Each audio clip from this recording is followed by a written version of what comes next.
Hello, Stephen Krashen. Good morning, Steve Kaufmann. We are on the same time zone and in many ways on the same wavelength. Absolutely. I have to tell you, you've been a great influence on my language learning. It's a real privilege to be able to talk to you and to share now with other people who are going to follow this interview some of your thoughts on language learning. Oh gosh. Oh shucks. I have to Yeah. return the compliment. I've read your book. I've looked at. I am now your student officially Oh, on great. your website. I've been doing Mandarin and Spanish, and I greatly admire what you've accomplished. Thank you very much. Now, there's a certain amount of controversy still. Like, for a believer in input like me, the battle is over.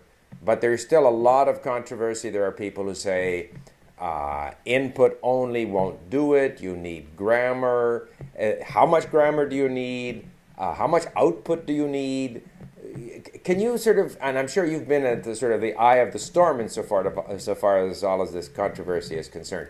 Where do you see your 5 theses today? To what extent has it withstood the test of time, withstood the criticism, and so forth? Well, I'll begin by quoting Paul Simon. Still crazy after all these years. Okay. I think the hypotheses have held up very, very well. Let me give a little historical perspective. When all this started in 1975, when we first stated that there's something called language acquisition, the first goal was to show that acquisition is real. Mm-hmm. At the time, people fully believed in what I call the skill building hypothesis. That first you consciously learn something, then you practice it over and over again, you get feedback, and eventually it becomes automatic, which I call a delayed gratification hypothesis. Work hard, study, do your grammar, do your vocabulary, and someday you can actually use the language. You can understand it, you can speak it. Well, my claim is that the gratification never comes, it doesn't work, and it's painful. And the comprehension hypothesis says that you can have a good time now, you can enjoy yourself, you can listen to interesting stories, go to movies, read good books, and the result of that is language ability, very different. So the first task was to show that this was real. And I should say that this is not my idea originally. Other people had it before I did. I have simply been responsible for public relations. By the way, do we have a lot of time for this? As much as you want. I have time. Oh, good. I got some nice stories. Okay, all right. Good. I hope. People knew about it before I did. In the field of foreign language teaching, James Asher, TPR, knew about it before I did. Leonard Newmark, professor from University of San Diego, knew about it before I did. Harris Winitz, a scholar from Kansas, knew about it before I did and published about it. And I had read Asher's work when I was a graduate student, and I thought this was just amazing. Now, it turns out, this is going to get weirder and weirder, I went to my aunt and uncle's wedding anniversary, 50th anniversary, Boris and Ann Newmark, and Leonard Newmark was there. Turns out we have the same aunt and uncle from different sides of the family. Okay. So Leonard Newmark, whose work I've very greatly been influenced by, who I admire, we're on the same wavelength, turns out to be more or less in the family. Here's another one. People in other fields have come up with the same hypothesis before I did. Frank Smith and Kenneth Goodman have hypothesized that we learn to read by comprehension. We learn to read by understanding what's on the text, what's in the text. And things like spelling, vocabulary, most complex rules of phonics are the result of reading. Well, Ken Goodman is married to a very interesting lady named Yetta Goodman, who is a vigorous scholar and hero of the field. And we have always been good friends. And one time I was at their house in Arizona, and I was staying with them. We're that close. And Ken says to Yetta, Yetta, tell Steve the story of your family the way you usually relate it. And she did it Kunta Kinte style in Yiddish, right, which is her family language. So she started out in Yiddish saying, my name is Yetta Goodman, originally Shapiro. My family, I'm the granddaughter of blah, blah, blah. We come from this little village, shtetl, called Ledizhenker. And I said, wait a minute, Ledizhenker? That's where my father's family comes from. And where is Yiddish, that? In which country? in Eastern Europe, it keeps changing countries, Right. okay? Belarus, Poland, whatever. Yeah. Exactly, in that whole area. So, and her Yiddish was highly comprehensible to me. Turns out, and Ledishenker is a tiny little town of 3,000. And my family in Chicago always went to Ledishenker picnics, and there's a Ledishenker area in the cemetery and all this. So Yetta and I have to be relatives because it's such a tiny town. Right. And here we are. I'm always honored when I'm criticized in the same sentence as Ken and Yetta Goodman. And it turns out that we're related, sort of related too. Right. Now, Yetta's Yiddish is much better than mine. My Yiddish is really fake from German. Okay. So she speaks a more purer form and always scolds me for it, but so be it. So the theory, the idea of comprehensible is not mine. It comes from other people. What I did is put it in the context of a larger theoretical framework, and I've been gathering evidence for it since 1975. In the beginning, the idea was to show that this was real. Right. And then study after study, yes, it's real. People get better from just comprehensible input. Then the research started to focus on grammar, which is your question. What about conscious grammar? Does that play a role? And I had hypothesized that grammar is not bad.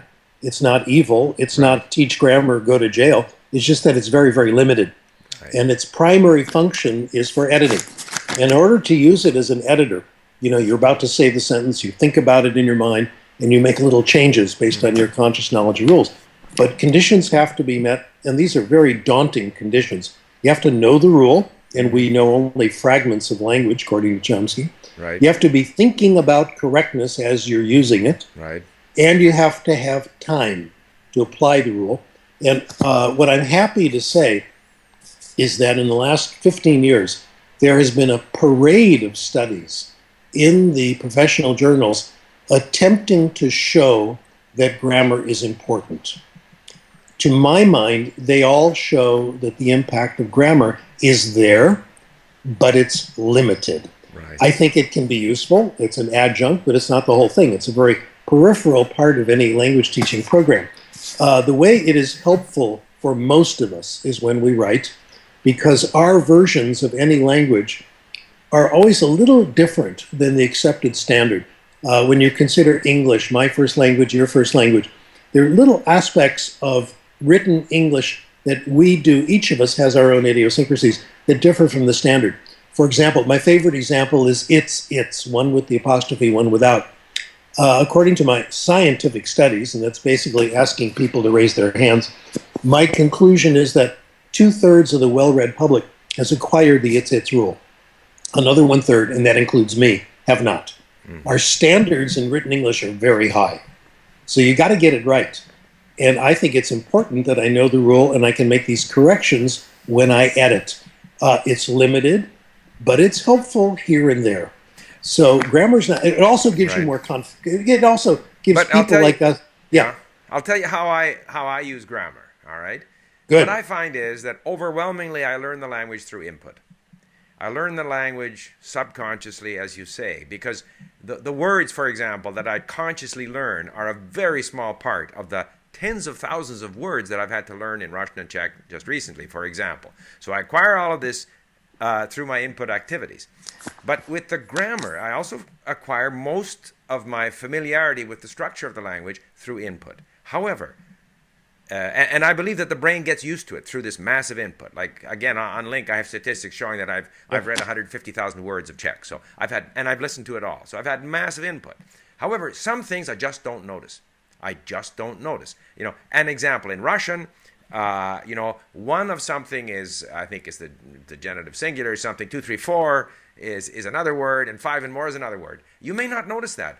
And so I keep my little grammar book by the toilet, and when I'm sitting there, sometimes I'll flip through the grammar book, and I always find something that makes me aware of something that I hadn't noticed before. So to me, the grammar, much like the output activities, it makes you aware of your gaps and improves your ability to notice and helps the brain notice as the brain is going through this, the main activity, which is the listening and reading. So how do you deal? Is that an appropriate use of grammar? Does that in any way, I don't think it contradicts the input hypothesis, but it suggests that grammar in that way helps you notice things. Okay. First of all, I think the stuff that you say you haven't noticed is probably very late acquired. Mm-hmm. Things like in French, you know, la chose que j'ai prise, that little ending on the past Right. participle. Late acquired, probably leaving the language too in many cases, because a lot of native speakers don't do it.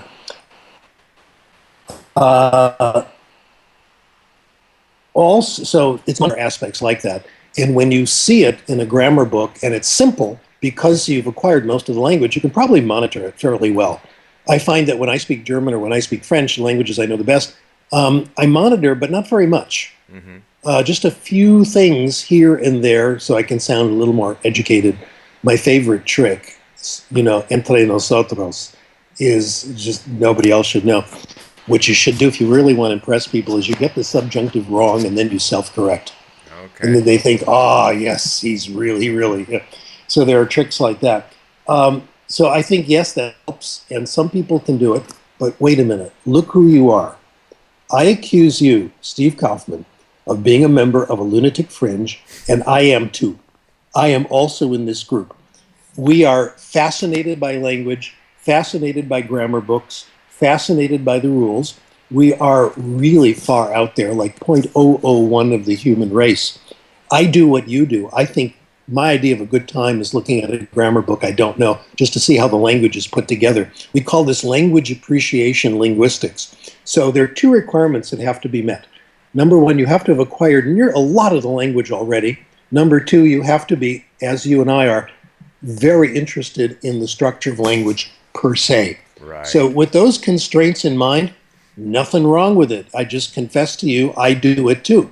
But compare that with a beginning language student who hasn't acquired even 1% of the language and being forced to monitor the whole thing. Now, some language teachers like us went into the profession, people like us, because they love rules and they teach them over and over again. It gets more and more obvious to them every time they do it. That's the problem, the overwhelming hit of grammar for beginning students. And I think that grammar as linguistics is fine. I think there's a general education value to it. I think high school, secondary school language arts and secondary school advanced foreign language should cover some linguistics, small part of it.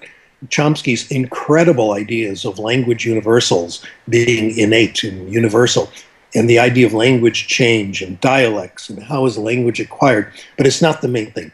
It's peripheral. Okay. Well, again, on the subject of questions, another aspect of your hypotheses is the idea that we should always be dealing with, first of all, compelling and interesting content. I fully agree. And that's where the enjoyment comes in. If it's interesting and compelling content, I'm turned on. My brain is turned on emotionally. I'm committed to the language. I want to understand the content. That's all great. However, what almost contradicts that is the suggestion of this N+1, sheltered reading, guided readers, graded readers. I can't deal with that. I find that I got 2 or 3 months of slogging through that kind of simple stuff to get myself to a perch where I now attack the real stuff with 40% unknown words. Mind you, I have LingQ to help me because I can look up the words as I go and I can save them. Mm-hmm. But I have to get myself into that meaningful, authentic, content with resonance as soon as I can, or my interest declines. So how does that, conform to the idea of N+1, always that next level of difficulty? I think Paul Nation talks about 95% known words. Well, if it were 95% known words, I'd be years acquiring the vocabulary that I need in order to read Tolstoy or listen to political discussions on the television and so forth. You have just described the problem of language teaching with capital P, L, and T. This is the problem. Let me restate the problem. What our research concludes, what I think is the best hypothesis, is that for language acquisition to happen, input has to be comprehensible and very interesting, even compelling. I have done the easy part. Me and my colleagues, we've done the easy part. We've shown that this is true. Application is the hard part for just the reason you talk about. I'm going to restate your question. It's very easy to give people input that's comprehensible, but not very interesting. That's school. It's very easy to find input that is interesting but not comprehensible. That's real-world language outside the classroom. And of course, I must add that many of my colleagues at the university dedicated their entire careers to giving us input that is neither interesting nor comprehensible. The problem of language teaching is what you have described. I think we are approaching it gradually, possibly asymptotically. The goal is for beginning classes to be riveting and beginning reading to be riveting. And we're getting closer. This is why I like methods such as TPRS, Blaine Ray's idea. Wow, you go to some of these classes and they're amazing. I went to a demo across the street at Pepperdine University, which I helped set up, given by a guy who I think is one of the best teachers of all time, Jason Fritz, Fritze, free commercial for Jason. He gave us a beginning lesson in Arabic, which had all of us at the edge of our seats because he made it so much fun and so interesting with incredible personalization. It was about the people in the class, about them, their opinions. Gradually, we're doing this, and the graded readers are getting better. We have not solved the problem. We're getting better and better and better. I'm trying to find interesting, easy input in Mandarin, and as you know, I'm creating it myself, mostly because I can't find very much other than that.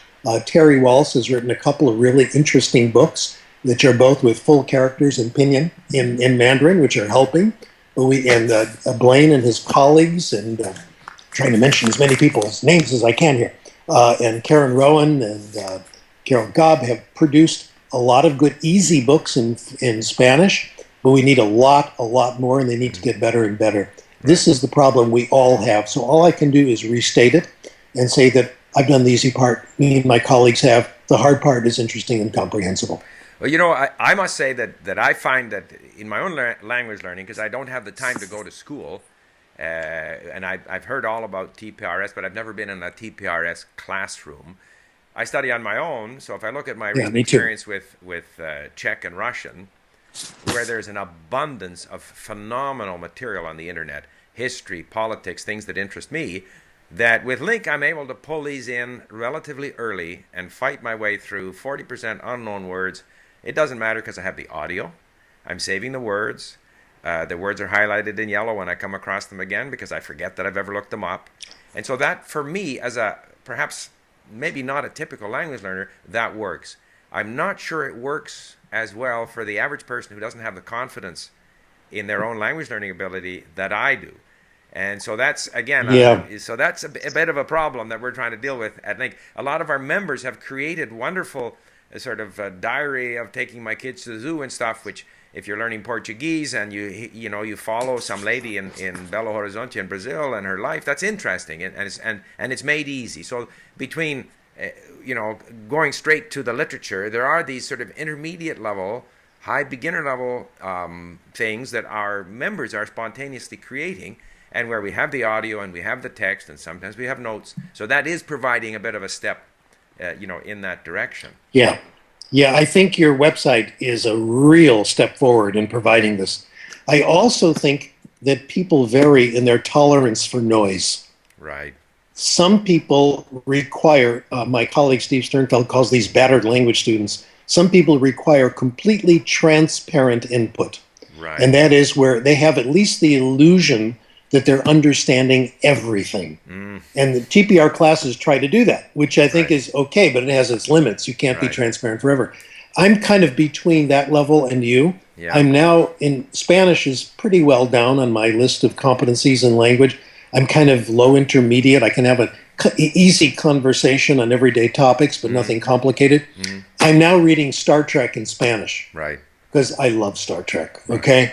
And I can now say things like, a Klingon man of war has just dematerialized outside the starboard bow in several languages, which might help, you never know.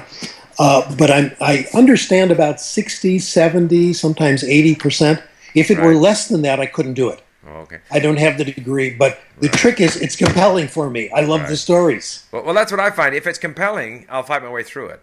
But I recognize, as you say, I call it sort of incertitude. Like, I'm quite happy to deal with things that are fuzzy. I don't have to know exactly what this means.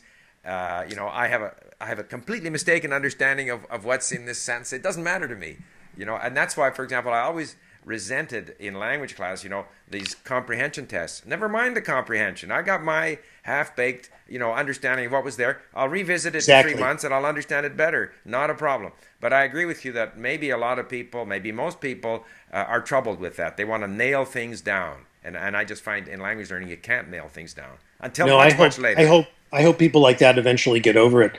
There's a great quote from John Holt. In one of his classes, I think he was teaching 5th grade, a little girl came in, a little student, and she was reading Moby Dick. And he said, "Isn't that a little hard for you?" She said, "No, I just skip the parts I don't understand," which we're willing to do, which is great, the long descriptions. So part of the strategies people need to get is that you don't have to know every word. You can skip, etc. And people are going to vary. I hope with more experience in language, this requirement of transparency gradually disappears. Right. Which reminds me, it's a slight diversion here, but one of the things that has interested me in the development of LingQ is whether this would have application for literacy learning. Because all the reading that I have done suggests that a vast majority of people who are incarcerated, who are not, call it, successful in life, whether economically or socially, low self-esteem, the whole works, are people who read poorly. And so obviously there's a percentage of people who can't decipher the letters, but there's a much larger section of people who simply read poorly. And I think where you provide people with audio, where you provide them with a system for accumulating words and tracking statistically that in fact their vocabulary is increasing as we do at LingQ, wouldn't this have application for people who are not sufficiently literate in their own language to be successful in the terms that we normally consider people successful? Now, we're talking about people who are not good enough to be independent readers. Is that the idea? People who are in the lower 50 percentile. And there's a lot of these people who have trouble. Probably the lower 10 percentile in that case. At least the literacy advocates talk about 20 or 30 or 40% of the people who are, quote, functionally illiterate, who have trouble reading manuals at work, who have trouble, communicating effectively, reading more, beyond the grade 7 level, and so forth and so on. Well, if you're up to the grade 3 or 4 level, you're pretty good. Okay. Archie Comics and a lot of others are at the 2nd grade level. Goosebumps starts at the 3rd grade level. Some easy novels, Judy Blume, all this stuff, which is great reading, starts about the 5th, 6th grade level. In fact, adolescent and young people's literature today is better than adult literature. And we have comic books and magazines. Bestsellers are at the 7th grade level. Okay. So much of, I'm avoiding your question for the moment. No, but that's something else. Much of the problem people have in prison is a lack of access to interesting books. And I have single-handedly decided to solve the problem myself, and I'll tell you about the heroic action that I've been taking. I joined a group called bookmooch.com. That's how I'm getting books in other languages cheaply. You put all the books on your shelf that you have that you want to get rid of. And, people like us, we don't want to just give books away to charities. We want to give them to people who want those books. Right. So I list my book on Bookmooch, like I have an extra copy of a biography of Gandhi. Someone from New Jersey wants it, requests it, I send it to them, I pay the postage, I get a point. I can then use the point to request other books. So I use this to get books in other languages from other countries. Bookmooch is one of the only groups that does other countries. That's bookmooch.com? Yeah, I love it. Okay, At the end of the year, here's where I've been single-handedly solving the literacy crisis. At the end of the year, I have extra points. I may have 50 points extra at the end of the year. You can donate the points to libraries, and I always donate my points to prison libraries and school libraries at the end of the year. So if every middle-class person did this in the world, school libraries and prison libraries would be very well stocked. Okay. That's my scheme. Well, people in prison, a lot of them just need a lot of interesting stuff to read. But the basic lower levels, nearly every method works. Some work faster than others. Everybody who goes to school in North America reaches that basic 2nd, 3rd, 4th grade level. The way to get beyond that is through 3 voluntary massive reading. This is in first language. Right. In second language, where you don't have a chance to hear it, the LingQ website might be very good. I don't know. That would be a good study to do. Okay. Yeah. No, that's one thing I'd be quite interested. I've approached various organizations, and of course they all hold up their nose. Oh, you're for profit. You're this, that, and I've never had anyone willing to pay any attention to what we're doing. But that's a Oh whole my other gosh, show. that's outrageous because the Yeah. profit people are running education in the United States and are very open about it. The whole Common Core standards is nothing but a big economic ripoff for the 0.01%, and you can quote me on that. Anyway, Massive maybe afterwards I would like to follow up because I think obviously in our society the better we read, the better people do economically, individually, their lives are better, the whole society does better. It's just goes the something. other way around. Goes the other way around. The wealthy classes, the people who are middle class, have access to books. Right. Therefore, they all read better and their kids read better. Oh, I agree with you. Anyway, Okay. let's get back to the sort of foreign language acquisition. I've seen some very motivated people. Like I attended this American conference for teachers of foreign languages, whatever. Excellent.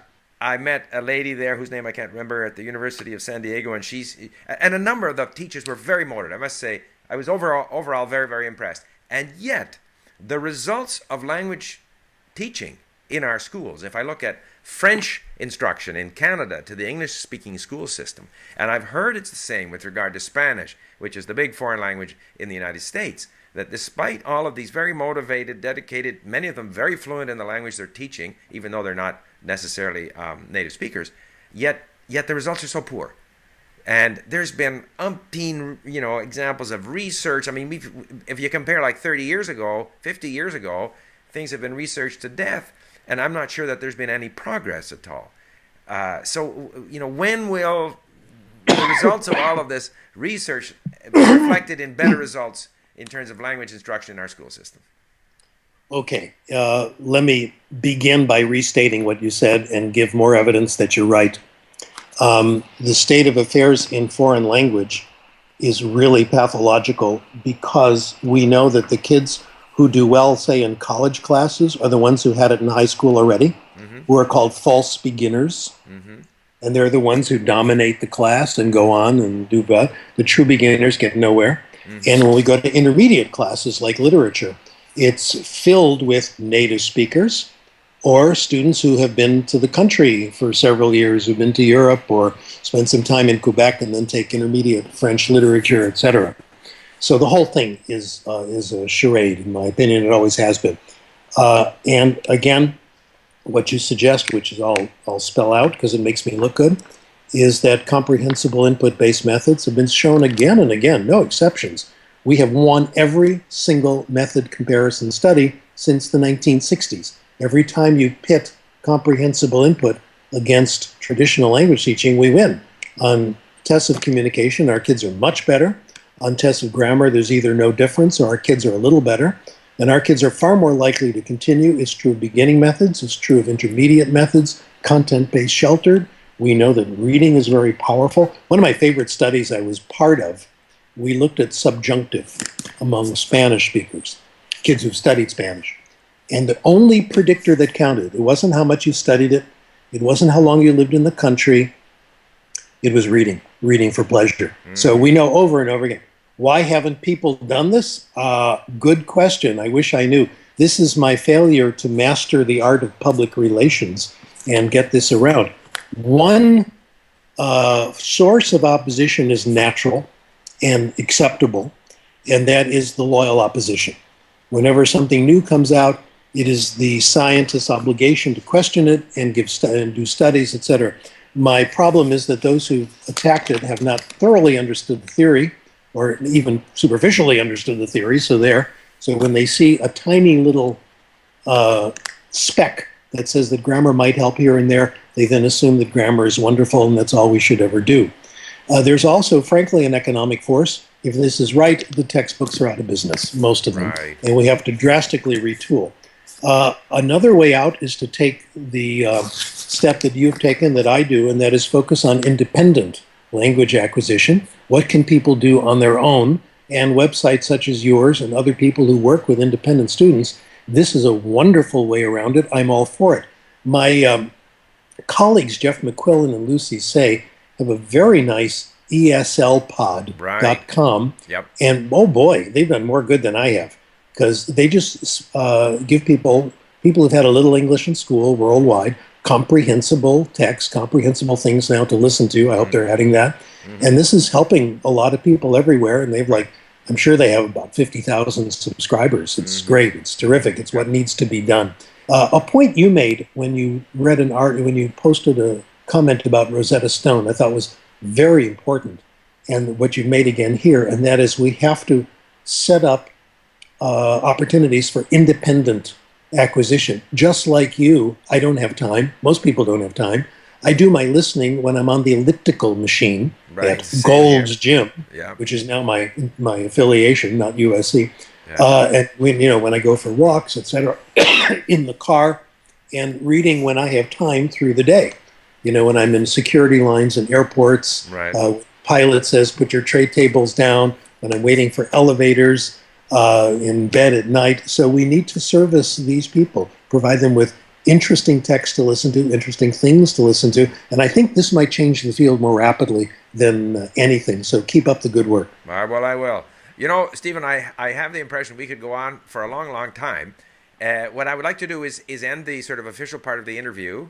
And thank you very much for doing this. And I'm sure that my viewers at my YouTube channel will really, really appreciate this. And then I could maybe have a few words with you after I shut down the video. So it's a deal. Thank you, Steve. Okay, thank you very, very much.